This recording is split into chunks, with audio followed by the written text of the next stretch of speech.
પરમાત્મા કે જે સ્વયં પોતે ભગવાન હોવા છતાં અવતાર લે અને ભગવાન પોતે પણ જો ગાયોની સેવા કરે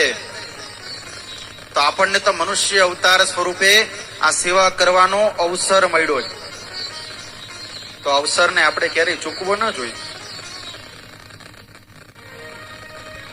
તો આજે આપણે બધા પણ આ કાર્યમાં સહભાગી બનીએ.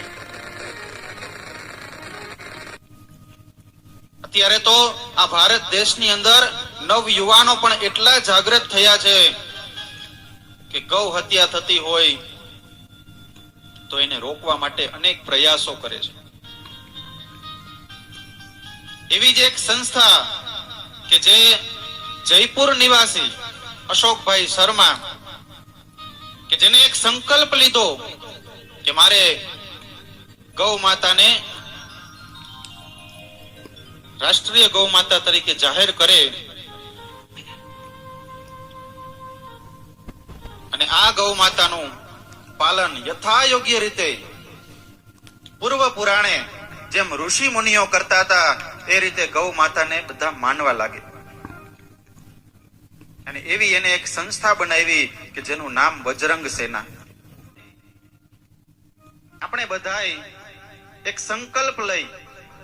અને આ સંકલ્પને આપણે સાર્થક કરી શકીએ એ હેતુથી શ્રીમાન અશોકભાઈ શર્મા બજરંગ સેના રાષ્ટ્રીય સંસ્થાપક અને રાષ્ટ્રીય પ્રમુખ હિતેશભાઈ મોદી ઉપાધ્યક્ષ તથા એમની સહયોગી ટીમ ભારત દેશમાં ગૌ માતાને બચાવવા માટે એકમાત્ર તમારા હસ્તાક્ષરની આશા રાખે છે. તો આ હસ્તાક્ષર આપણે સૌ કરી અને ગૌ માતાને રાષ્ટ્રીય માતા તરીકે આપણે બધાય માની શકીએ, એનું પૂજન કરી શકીએ અને રાષ્ટ્ર લેવલે એમનું નામ બોલાય ગૌ માતાનું તમામ પ્રકારે જે માન મર્યાદાઓ છે એ આપણે જાળવી શકીએ એ હેતુથી રાજકોટમાં અવનીબેન બગડાઈ સૌરાષ્ટ્ર કચ્છ પ્રદેશ અધ્યક્ષ, મીનાબેન શર્મા રાજકોટ જિલ્લા પ્રભારી, જ્યોતિબેન પંડ્યા રાજકોટ જિલ્લા મહામંત્રી અને આવી તો કેટલી નારીઓ કે આ સંસ્થાની અંદર કાર્ય કરે છે. તો હું પણ આજે અહીંયા રાજકોટ ભૂતનાથ મહાદેવ મંદિર, અહીંયા તો હજારો પરિવાર, પોલીસ પરિવાર, અહીંયા શ્રોતાગણ પરિવાર, આ સંગીત પરિવાર, ભૂતનાથ મહાદેવ પરિવાર, તો આપણે બધાય અહીંયાથી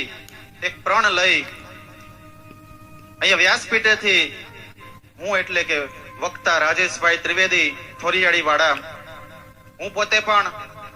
આ ગૌ માતાને રાષ્ટ્રીય હસ્તાક્ષર આપણે કરી અને એને ગૌ માતાને આપણે જાહેર કરી શકીએ અને એનું માન મર્યાદા આપણે સૌ જાળવીએ એ હેતુથી હું સર્વને એક નમ્ર અપીલ કરું છું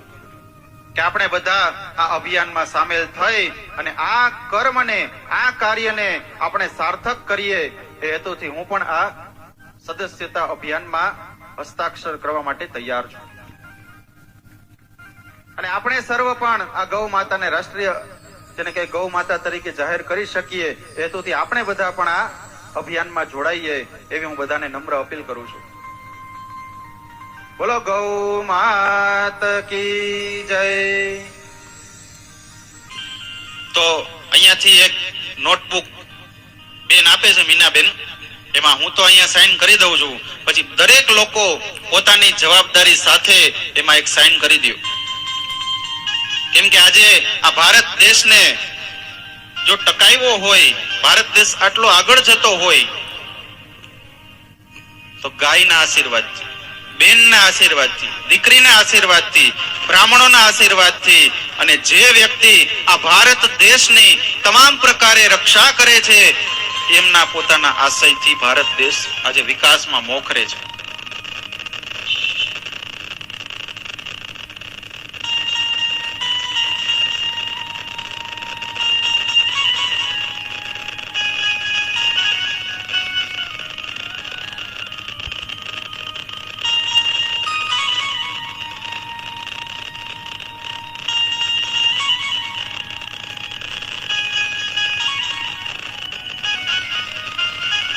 પત્તા ફેરવો છો એટલી બધી વાર દે